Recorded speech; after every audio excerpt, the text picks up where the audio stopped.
Nella semina i buoni risultati dipendono da due fattori: la fecondità del seme e la qualità del suolo. Così anche nella malattia.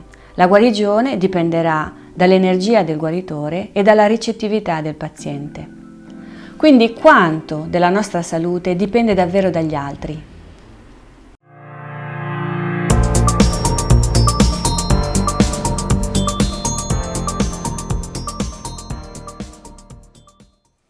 Ciao, sono Sara, professionista in discipline naturali per la salute. Ti aiuto con lo shiatsu, la pulizia energetica e la cosmetica naturale Jalian.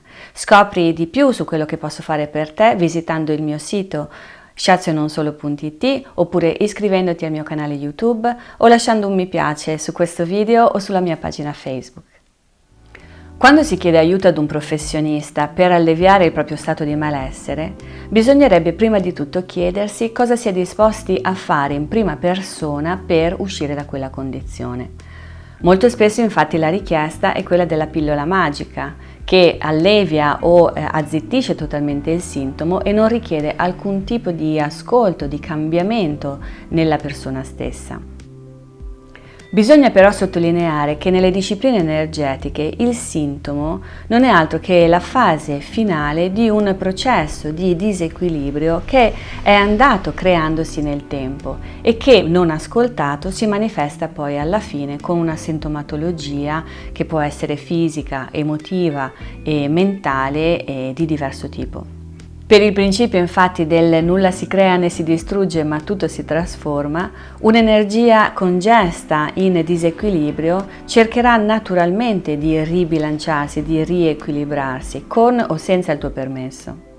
E se tu non ti prendi mai il tempo per fermarti a capire cosa c'è che non va o ascoltare il tuo corpo e metti le cose sotto il tappeto e vai avanti, non farai altro che creare in modo inconsapevole una ulteriore disarmonia nella tua struttura energetica che poi ne creerà un'altra e poi un'altra e poi un'altra ancora, costituendo quindi alla fine una stratificazione di problemi che ormai si sono cronicizzati e che si presentano ognuno con il proprio sintomo.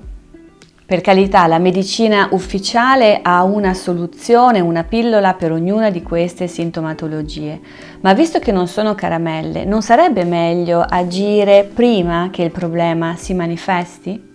Se già mi conosci, sai che io sostengo la medicina integrata, cioè quella medicina dove la ufficiale, quindi l'assunzione di farmaci, va a braccetto con le discipline naturali che invece si occupano della persona nel suo insieme.